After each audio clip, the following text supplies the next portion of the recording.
तो कहानी के स्टार्ट में हम हमारे मेन कैरेक्टर रीटो को देखते हैं जो एक वुमन के पीछे पीछे चल रहा होता है। वो वुमन उसे गाइड करती है, एक टेक्नोलॉजिकल एडवांस रूम में उसे लेकर जा रही होती है। हमारा मेन कैरेक्टर रीटो बहुत ज़्यादा कंफ्यूज होता है। उसके बाद हम देखते हैं वो वुमन उसे एक आइसोलेटेड रूम में लेकर जाती है जहाँ दोनों तरफ विंडोज़ थे। उसके बाद वो वुमन रीटो को विंडो का दूसरा साइड दिखाती है जहाँ बहुत सारी वुमेन्स बैठी रहती हैं जो कि विदाउट क्लॉथ रहती हैं और बहुत ज़्यादा डेस्परेट रहती हैं, और वो सारी औरतें रीटो के साथ मेटिंग करना चाहती होती हैं। ये पूरी तरह से एक हैरम पैराडाइज था। उसके बाद हम देखते हैं कि ये है फ्यूचर साल 2040 एडी और टेक्नोलॉजी बहुत ज़्यादा एडवांस हो चुकी है इस ज़माने में।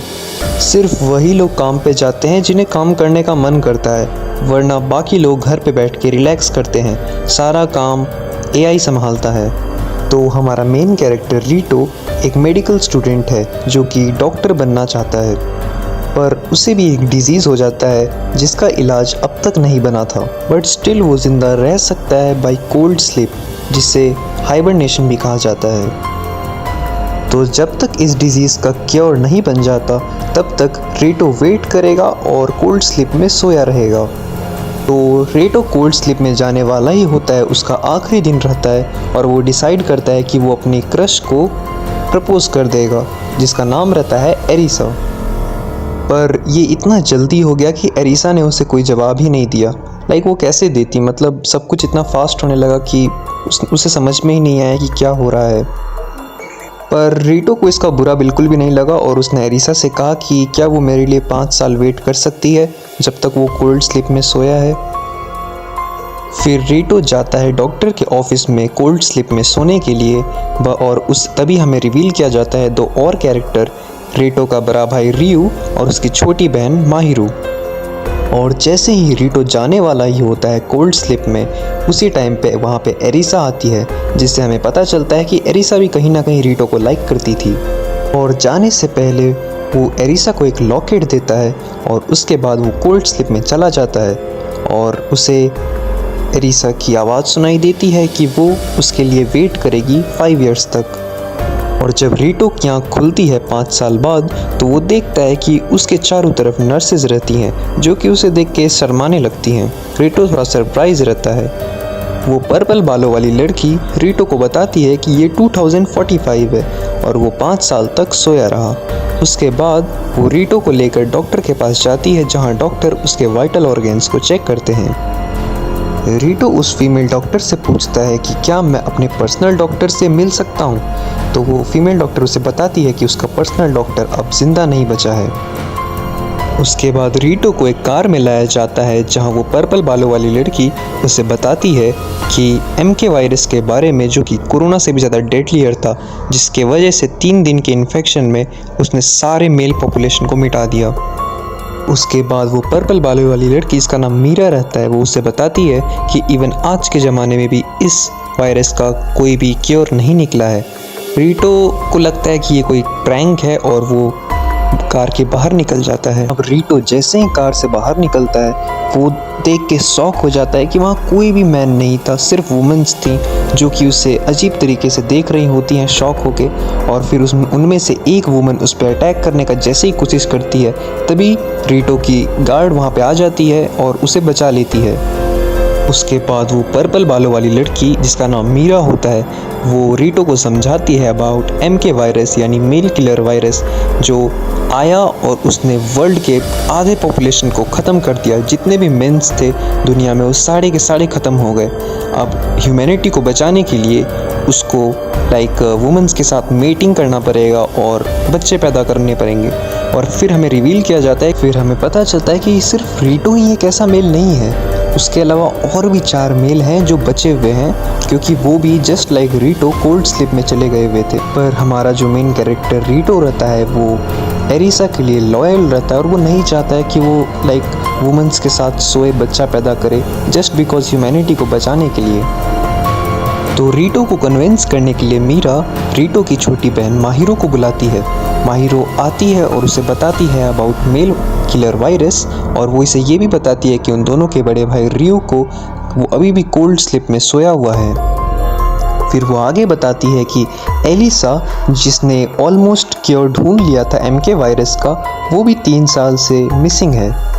रीटो बहुत ज़्यादा घबरा जाता है और वो इवन एरिसा को कॉल भी लगाने का कोशिश करता है, बट एरिसा उसका कॉल पिक नहीं करती और वो गुम हो चुकी थी, एरिसा मिसिंग थी।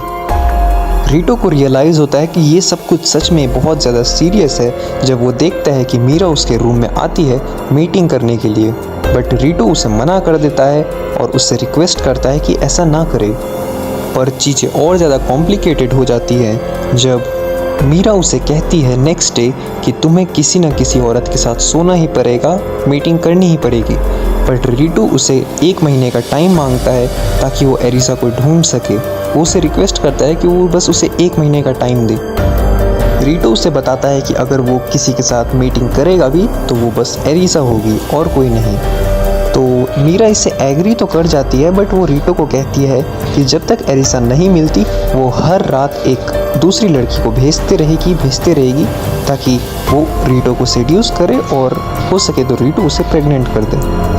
अब भले ही रीटो ऐसा करे या ना करे, बट हाँ, मीरा ज़रूर ऐसा करेगी। वो औरतों को भेजते रहेगी उसके रूम में जब तक एरिसा मिल नहीं जाती। फिर यहाँ हमें एक दूसरा मेल कैरेक्टर दिखाया जाता है जिसे सब लोग नंबर 1 कहते हैं, बट उसका नाम क्योजी हिनो होता है। वो भी इम्यून रहता है MK वायरस से, क्योंकि वो भी रीटो के जैसे कोल्ड स्लीप में सोया हुआ था। पर रीटो से हट के हिनो अपनी लाइफ को पूरी तरह एंजॉय कर रहा होता है और वो इवन 10 औरतों के साथ भी एक रात में आराम से सो जाता है। तो रीटो खाना खाने के बाद जब अपने रूम में जा रहा होता है तब वहाँ मिलता है वो नंबर 1 से, यानी क्योजी हिनो से। हिनो बहुत ज़्यादा एक्साइटेड होता है रीटो से मिलकर, बट रीटो उसे शांत करता है। हिनो सोचता है मन ही मन कि रीटो कितना बेवकूफ़ इंसान है, इतने अच्छे लाइफ को भी वो एंजॉय नहीं कर रहा है। तो जब रीटो अपने रूम में पहुंच जाता है वो एक शावर लेता है, बट उसी टाइम पे एक वुमन उसके रूम में आ जाती है एकदम नेकेड, और एज एक्सपेक्टेड जैसा मीरा ने कहा था वो उसे सेड्यूस करने का ट्राई करती है। उस औरत का नाम अकाने रहता है। अब रीटो उसे हैंडल नहीं कर पाता और बेहोश हो जाता है, और जब रीटो उठता है तो वो देखता है कि अकाने उसी के सोफे पे आराम से ड्रंक होके लेटी हुई थी, और उस बिस्तर पे एक और छोटी सी बच्ची थी जिसका नाम शुई था। तो हमें बताया जाता है कि मीरा किसी रैंडम औरत को भेजने की जगह ऐसे को भेजती है जिनको रीटो के साथ रहना है, जैसे उनमें से एक उसकी बॉडीगार्ड है और एक उसकी नर्स है। तो नेक्स्ट डे हम देखते हैं रीटो, सुई, अकाने और मीरा को, जो कि एरिसा के ओल्ड लेबोरेटरी में एग्जामिन करते हैं कि आखिर एरिसा मिसिंग कैसे हुई।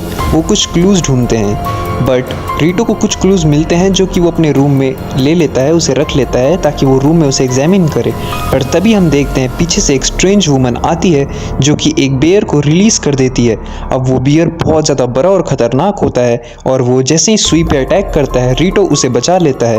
पर तब एक चीज़ हमें पता चलता है कि सुई एक्चुअली में बॉडीगार्ड थी रीटो की, और वो बहुत ज़्यादा डेंजरस, हालांकि वो दिखने में बच्ची है, बट वो बस एक किक मारती है बेयर को उसके हेड पे और बस बेयर नॉक हो जाता है। तो जब रीटो को पता चलता है कि एरिसा वर्क कर रही थी MK वायरस का क्योर ढूंढने में, जिसकी वजह से वो मिसिंग भी हुई, तो रीटो डिसाइड करता है कि वो एक न्यूज़ चैनल पे अपीयर होगा और कुछ बताएगा लोगों को, क्योंकि वो भी बहुत ज़्यादा रेयर है, मेंस बहुत ज़्यादा रेयर है इस दुनिया में, और जो कि बहुत ज़्यादा डेंजरस भी है। तो वो डिसाइड करता है एक बोल्ड मूव लेने का, न्यूज़ चैनल पे आके सबसे बातें करने का। और उसी दिन रात में हमें ये पता चलता है कि एक क्लू ढूंढा है रीटो ने एलिसा के एक बेयर से, जो कि एक मैसेज रहता है, एक रिकॉर्डिंग रहती है जिसमें एलिसा बता रही होती है कि MK वायरस एक मैन मेड बायोलॉजिकल वेपन है। रीटो को इतना बड़ा सीक्रेट पता चल चुका था, बट स्टिल वो डिसाइड करता है कि वो ये किसी को नहीं बताएगा, क्योंकि उसे पता नहीं था कि किस पर उसको ट्रस्ट करना चाहिए और किस पर नहीं। लेटर ऑन वो मीरा से मिलता है और उससे अपोलोजाइज़ करता है, क्योंकि वो बेबीज़ नहीं कर पा रहा था, करना ही नहीं चाहता था। तो मीरा उससे कहती है कि क्योर ढूंढना बेटर है ये सब करने से अच्छा। तो वो लोग चाहते थे कि वो MK वायरस का क्योर जल्दी से जल्दी ढूंढें। तब नेक्स्ट सीन में हम देखते हैं एक वुमेंस काउंसिल में, जो कि बहुत ख़तरनाक लग रहे थे, और ऐसा बताया जा रहा था और ऐसा लग रहा था कि इन लोगों ने ही उस वायरस को बनाया है और मेंस को ख़त्म किया है। और ये रीटो का उसी इंटरव्यू को देख रहे थे और सोच रहे थे कि ये हमारे लिए ख़तरा हो सकता है। तो अब समय है एक और इंसान को ज़िंदा करने का। तो इसका फर्स्ट पार्ट हम यहीं पे एंड करते हैं, इसके 2 और पार्ट्स आएंगे, बट मेक श्योर कि तुम चैनल सब्सक्राइब कर लो ताकि तुम्हें नोटिफिकेशन जरूर जाए। तो चलो तब तक के लिए bye bye, thanks for visiting my channel. Video पसंद आए तो लाइक कर देना, चैनल पे पहली बार हो तो सब्सक्राइब कर देना।